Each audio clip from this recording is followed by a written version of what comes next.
অনেক ভাইয়েরাই আমাকে জিজ্ঞাসা করেছিলেন গরুটা কিনতে আমার কত পড়েছে। গরুটা কিনতে আমার সস্তা হয়েছে নাকি আমি ঠকেছি গরুটা কিনতে। গরুটা লম্বা অনুযায়ী দামে ঠিক আছে কিনা। জি, আল্লাহর রহমতে গরুটা যেমন লম্বা তেমন দেখতেও সুন্দর এবং দামেও অনেক সস্তা। আসসালামু আলাইকুম। গোয়াল ঘরে ঢুকে দেখি গোয়াল ঘরের যা অবস্থা, গরুরা পায়খানা করে চারিদিকে মাখা মাখা করে রাখছে।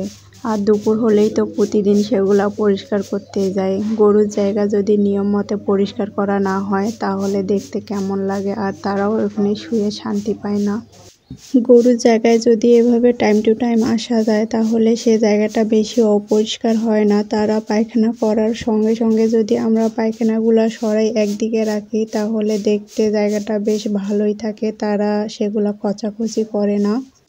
যে কোনো জিনিসে যত বেশি শ্রম দিবেন সেই জিনিসটা অনেক ভালো ও সুন্দর থাকবে। সব সময় চেষ্টা করি আমার গরুর জায়গাটা এভাবে পরিষ্কার রাখার, তারা যেন সবসময় এভাবে সুস্থ থাকে। যদি জায়গাটা অপরিষ্কার থাকে তাহলে তাড়াতাড়ি অসুস্থ হয়ে যায়। আগের সময় তেমন বেশি বিদেশি গরু পাওয়া যাইতো না, দেশি গরুটাই সবার ঘরে প্রায় থাকতো। আর দেশি গরুতে তো তেমন বেশি খাবার লাগতো না। জমির আইলের কোনায় যে ঘাসগুলা গজায় সেগুলা কেটে এনে দিলে আর খ্যার দিলে, পানিতে সামান্য গুঁড়া দিলে খেয়ে তাদের পেট ভরে যেত। এগুলা খেয়েই গরু অনেক মোটা তাজা হইতো। এখন তো আর তা হয় না। গরুকে ট্রিটমেন্ট না নিলে সে গরু মোটা তাজা হইতে চায় না।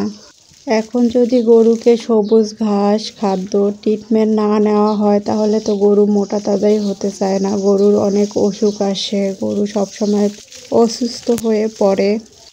দেশি গরুর ক্ষেত্রে তো একটু ট্রিটমেন্ট নিলেই গরু তাড়াতাড়ি সুস্থ ও মোটা তাজা থাকে, আর বিদেশি গরুর ক্ষেত্রে তো সবসময় ওষুধপাতি লাগাই থাকে, কখন তারা অসুস্থ হয় সেই ভয়ে। আল্লাহর রহমতে আমার সব গরুই সুস্থ আছে, তাদের এখনও কোনো ওষুধপাতি লাগে নাই। কিন্তু একটু মোটা তাজা করানোর জন্য কিছু ট্রিটমেন্ট তাদের নিতে হবে, তাহলে দ্রুত তারা ট্রিটমেন্ট অনুযায়ী মোটা তাজা হবে।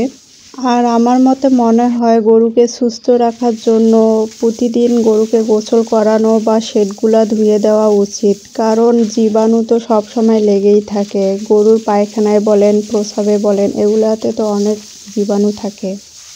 তাই প্রতিদিন গোসল করানো উচিত। আর আড়িয়া গরুকে যত বেশি গোসল করাবেন তত তাদের শরীর ভালো থাকে। দিনে যদি 2বারও গোসল করানো যায় তবু তাদের সমস্যা হয় না।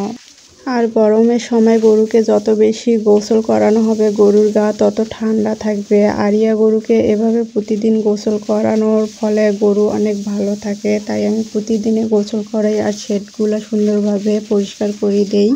অনেকেই আমার নতুন গরুর কথা বলছিলেন। মাশাআল্লাহ, গরুটা দেখতে অনেক সুন্দর। গরুটা আমি সস্তায় পাইছি। গরুর দাম হচ্ছে 37,500। গরুটা হচ্ছে ক্রস, তাও আবার আড়িয়া গরু। আমার মতে ক্রস গরু আড়িয়া হিসাবে গরুটা কিনতে আমার সস্তায় হয়েছে। গরুতে যদি লাভ করতে চান তাহলে এমন গরু কিনতে হবে যেন 2-3 মাসের ভিতরে গরুটাকে বিক্রি করে কিছু লাভ বের হয়। আর আমার মতে গরু কেনার সময় একটু লম্বা, শুকনা ও কম দামের ভিতর গরু কিনতে চেষ্টা করবেন, তাহলে দেখবেন গরুতে অনেক লাভ করতে পারবেন। আর গরু কেনার ক্ষেত্রেই যদি আপনি অনেক টাকা দিয়ে গরু কিনেন তাহলে লাভ হবে না, উল্টা গরুটাকে লস হবে। কারণ এখন খাবারের দাম অনেক বেশি। দেখা গেল আমরা একটা গরুকে পর্যাপ্ত পরিমাণ খাওয়াইলাম কিন্তু দিন শেষে সে গরুটা আমাদের লস দিল। তাই আমার মতে গরু কেনার সময় দেখে শুনে কিনতে হবে যেন বিক্রি করার সময় লস না হয়।